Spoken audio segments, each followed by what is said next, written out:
ሌሊቱ ተሽሮ ጀንበር ዳግም ነግሳ የአንሶላ መግነዜን በጥሼ ስነሳ አንዲት የንጋት ወፍ መስኮቴ ላይ ቆማ እንዲህ ትለኛለች በሚያስገርም ዜማ።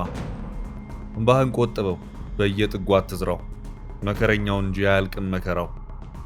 የደነደነ ልብ በብዙ ጥገና በብዙ ስብራት ሲቀበል ይኖራል መርዶን እንደ ብስራት።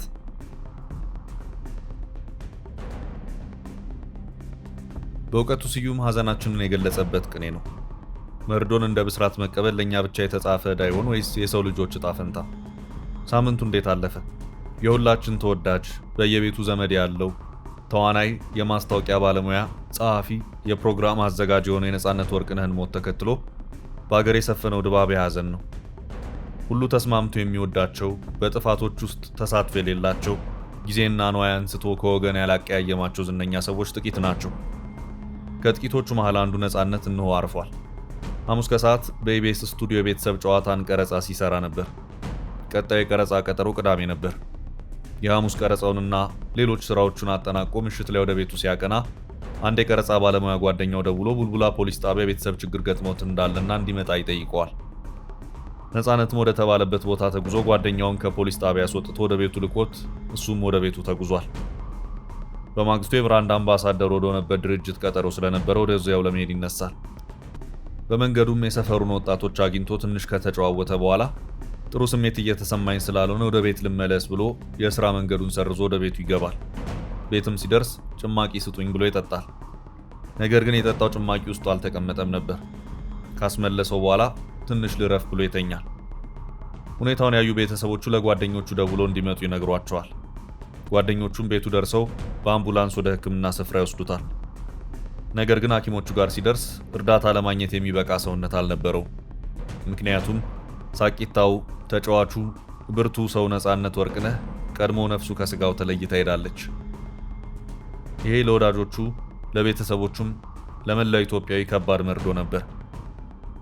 የነጻነትን ሞት ተያይዞ በሳምንቱ ብዙ ሲባል ሰንብቷል። በተለይ የጉበት በሽታ፣ ፋቲ ሊቨር እና የማህበራዊ ሚዲያና የሐዘን አገላለጽ ባህላችን መጥፋት ዋነኛ ርዕሶች ነበሩ። የጉበት ስብ የሚከሰተው በጉበት ሴሎች ውስጥ ከመጠን በላይ የሆነ ስብ ሲጠራቀም ነው። በተፈጥሮ ጉበት ጥቂት ስብ ይይዛል።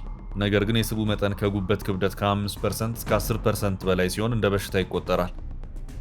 በመጀመሪያዎቹ ደረጃዎች ላይ የሚገኝ የጉበት ስብ በአብዛኛው በአኗኗር ዘይቤ ለውጥ ወደ ጤነኛ ሁኔታ ሊመለስ ወይም ሪቨርስ ሊደረግ የሚችል ነው። ነገር ግን በሽታው በፍጥነት ምልክት ስለማያሳይ በዝምታ ወደ አደገኛ ደረጃ ይደርሳል። የነጻነት ህልፈት ከዚህ በሽታ ጋር የተያያዘ ሊሆን እንደሚችል በስፋት ተገምቷል። ሁለተኛውና ከገነት ንጋቱ ጋር ተያይዞ የተነሳው ለማህበራዊ ሚዲያ እይታ ፍጆታ የዋለው የለቅሶ ስርዓታችን ጉዳይ ነው። ግለሰቧ በነጻነት ህልፈት መደንገጧን ለማሳየትና መረጃውን ከሰዎች ቀድሞ ለመዘገብ በፈጠረችው መላ ከፍተኛ ውግዘትና ትችት ገጥሟታል። ከዚህም ጋር ተያይዞ ለተውድ በሚደረገው የቀብር ስነ ስርዓቱ ላይ ስልክና ካሜራ አውጥቶ መቅረጽ እንደማይቻል ከወዲሁ መመሪያ ተሰጥቷል። እኛም ለአርቲስቱ ህይወት ዘላለማዊ ዕረፍትን እየተመኘን ለቤተሰቦቹና ወዳጆቹ መጽናናትን እንመኛለን። በቀጣይም በሳምንቱ ከተሰሙ ልዩ መረጃዎች ሁለቱን እንዲህ እናቀርብላችሁ።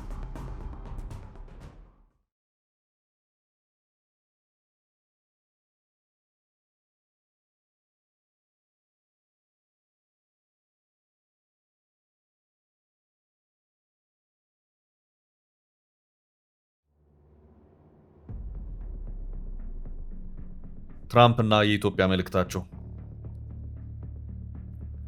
ትራምፕ የረሱት የህዳሴ ግድብ ትዝ ብሏቸዋል። በብዙ አንገብጋቢ ጉዳዮች የተያዙ ትራምፕ ስለ ናይልም ይመለከተኛል የሚል ድምፅ እያሰሙ ነው። የስደተኛውን ነገር አድርሰውት የግሪንላንድ እና ቬኔዙዌላንስ ጉዳይ ምን አድርገውት ቢባሉም የለም ናይልም ጉዳይ ነው ብለዋል። የአሜሪካው ፕሬዝዳንት ዶናልድ ትራምፕ የአባይ ውሃ ባለድርሻነት ለአንድና ለዘለቄታው እልባት እንዲያገኝ በሚል ግብፅና ኢትዮጵያን ዳግም ወደ ድርድር ለማስገባት ሀገራቸው አሜሪካ ቁርጠኛ መሆኗን ያስታወቁት በዚህ ሳምንት ነው። ትራምፕ ለግብፁ ፕሬዝዳንት አብዱልፈታህ አልሲሲ ብለው በትሩዝ ማህበራዊ መገናኛ ዘዴያቸው ላይ ባጋሩት ደብዳቤ እንዳስታወቁት የአባይ ወንዝ ለግብፅና ህዝቦች ያለውን ወሳኝነት እረዳለሁ ብለዋል። ውድ ሀብት የሆነውን የአባይ ውሃን ጎረቤቶቻቸውን በሚጎዳ መልኩ ማንም ሊቆጣጠር አይችልም ያሉት ትራምፕ ግብፅ፣ ሱዳንና ኢትዮጵያን በዘላቂነት ለማስማማት እንደሚሰሩም ጠንከር ባለው ደብዳቤያቸው ገልጸዋል። የትራምፕ ደብዳቤ ለኢትዮጵያ ምን ይዞባት ይመጣ ይሆን? የአሜሪካው ፕሬዝዳንት ዶናልድ ትራምፕ ለግብፅ መሪ አብዱልፈታህ አልሲሲ በላኩት ደብዳቤያቸው ትክክለኛ የቴክኒካል ባለሙያዎች በተሳተፉበትና ጠንካራ የአሜሪካ ክትትል በሚደረግበት ግልጽና ፍትሐዊ ያሉ ስምምነት ላይ መድረስ እንደሚቻል እምነታቸው መሆኑን ያስረዱት ትራምፕ ዘላቂ መፍትሄን ይዞ ሊመጣ ይችላል ያሉትም ስምምነት በድርቅ ወቅት ኢትዮጵያ ከምትይዘው ውሃ ለታችኞቹ ተፋሰሶች እንድትለቅና ኢትዮጵያ ደግሞ በብቁ ሁኔታ ከግድቡ የምታመነጨውን ኤሌክትሪክ ኃይል ለሱዳንና ግብጽ እንድትሸጥ የሚያስችላትም እንደሚሆን ጠቁመዋል። በታላቅ የኢትዮጵያ ህዳሴ ግድብ ዙሪያ የሚስተዋለው ጥረት መፍታት በእቅዳቸው ቀዳሚ ደረጃ ላይ እንደሚገኝ የገለጹት ዶናልድ ትራምፕ የዚህ ጥረታቸው ግቡም በመካከለኛው ምስራቅና በአፍሪካ ዘላቂ ሰላም ማስፈን እንደሆነም ነው የጠቆሙት። ለመሆኑ ትራምፕ በታላቁ ህዳሴ ግድብ ዙሪያ ያቀዱት አዲሱ እንቅስቃሴ አንድምታ ምን ይሆን? የድንበር ተሻጋሪው አስተዳደር ባለሙያና የታላቁ የኢትዮጵያ ህዳሴ ግድብ ተደራዳሪ ቡድን አባል የነበሩት አቶ ፈቃ አህመድ ነጋሽ ትራምፕ ባልተሳካላቸው የ2019 ጥረታቸው ቅሬታ አላቸው በማለት በቅርቡ ወደ አሜሪካ አቅንተው የነበሩት የግብጽ ፕሬዝዳንት አብዱልፈታህ አልሲሲም የአሸማግሉኝ ተማጽኖ ማቅረባቸውን ተከትሎ የመጣ ነው ባይ ናቸው። የግብፁ ፕሬዝዳንት አብዱልፈታህ አልሲሲ እና የሱዳን ወታደራዊ መሪ አብዱልፈታህ አልቡርሃንም ፕሬዝዳንት ትራምፕ የናይል ወንዝ ውሃ ክፍፍል ውዝግብን ለማሸማገል ያሳዩትን ፍላጎት በደስታ ተቀብለዋል። ፕሬዝዳንት ሲሲ ግብጽ በናይል ወንዝ የውሃ ደህንነት ላይ ያሏትን አቋሞችና ስጋቶች ወዲያውኑ ለፕሬዝዳንት ትራምፕ በላኩት ደብዳቤ ማሳወቃቸውን በማህበራዊ ትስስር ገጻቸው ላይ ገልጸዋል። የኢትዮጵያ መንግስት በፕሬዝዳንት ትራምፕ የአሸማጋይነት ፍላጎት ዙሪያ ይህ ዘገባ እስከተጠናቀረበት ሰዓት ድረስ በይፋ ያለው ነገር የለም። በቀጣይ ርዕስ አነጋጋሪው ምርጫና ስልጣን በአፍሪካ። ከ40 ዓመታት በላይ ሀገሪቱን መርተዋል። የ81 ዓመት ባለጸጋ ናቸው። ሀገራቸው ዩጋንዳ ሐሙስ ጥር 7 ቀን 2018 ዓ.ም አጠቃላይ ምርጫ አካሄዳለች። በዚህ ሀገር ምርጫ ከ81 ዓመቱ ፕሬዝዳንቱ ዩዌሪ ሙሴቬኒ ጋር 7 እጩዎች ተፎካክረዋል። ቀድሞ ድምፃዊ የነበረው የ43 ዓመቱ ፖለቲከኛ ሮቤርት ኪያጉላኒ በይበልጥ በሚታወቅበት ስሙ ቦቢ ዋይኔ ዋነኛው የዩዌሪ ሙሴቬኒ ተፎካካሪ ነበር። በሐሙሱ የዩጋንዳ ምርጫ በተለያዩ ቦታዎች የምርጫ ጣቢያዎች ዘግይቶ መከፈት ተስተውሎባቸዋል። አንዳንድ ቦታዎች ላይ በቴክኒክ የተነሳ በሚል ምርጫው ሳይካሄድ እስከ 4 ሰዓታት ድረስ ዘግይቶም እንደነበር ተዘግቧል።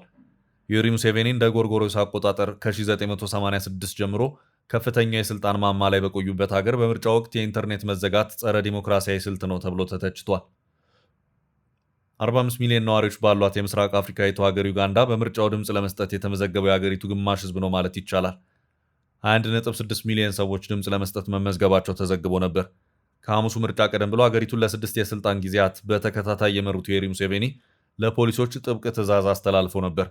ፖሊሶች ጥይት እንዳይተኩሱ፣ ሰልፈኞችንም እንዳይደበድቡ፣ ይልቁንስ ለህይወት አደገኛ ያልሆነ ያሉትን አስለቃሽ ጭስ አስፈላጊ ሲሆን እንዲተኩሱና በውሃ ጅራፍ ሰልፈኞችን እንዲበትኑ አዘዋል። ነውጠኞችን ለመበተን አስለቃሽ ጭስ መጠቀም ህጋዊና ህይወት አይቀጥፌ ነው፣ አይገድልም። ገዳይ ጥይትን ከመጠቀም እጅግ የተሻለ ነው። ነገር ግን ፖሊሶች ነውጠኛ ስብስቦች ላይ አስለቃሽ ጭስ ከመተኮሳቸው ወይም የውሃ ጅራፍ አሊያም ሌሎች ህይወት የማይቀጥፉ መንገዶችን ከመጠቀማቸው በፊት ስልታዊ መሆን ይገባቸዋል።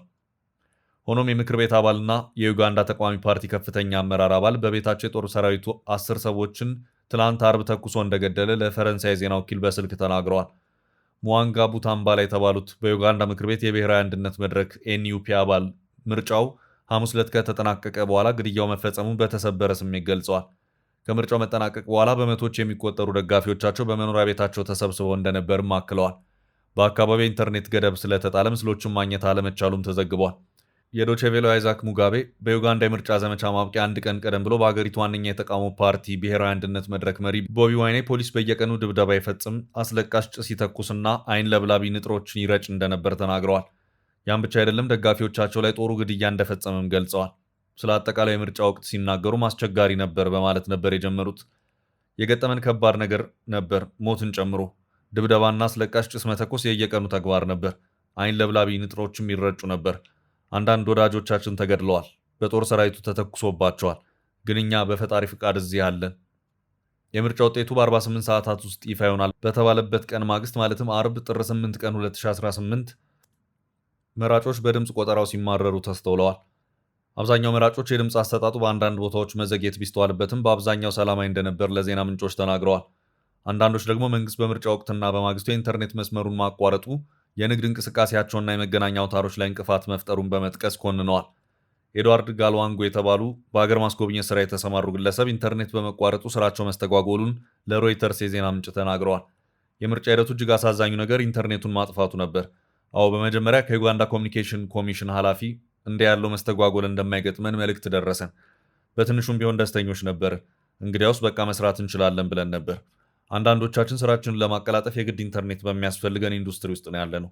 እኔም ብትወስድ ኢንተርኔቴ በሁሉም ጊዜ መስራት የሚያስፈልግበት የጉዞ ኢንዱስትሪ ውስጥ ነው የምገኘው። ኢንተርኔት በመቋረጡ ግን የምርጫ ሂደቱ ላይ የሚሳተፉ ሰዎችንም ሆነ ሌሎችን ለማጓጓዝ ባለመቻላቸው ስራ ለመፍታት መገደዳቸውን ገልጸው አማረዋል።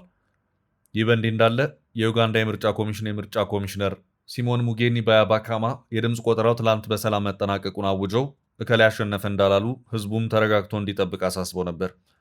አሁን እየተነጋገርን ባለንበት ወቅት በብዙ ቦታዎች የድምፅ ቆጠራው ተጠናቋል።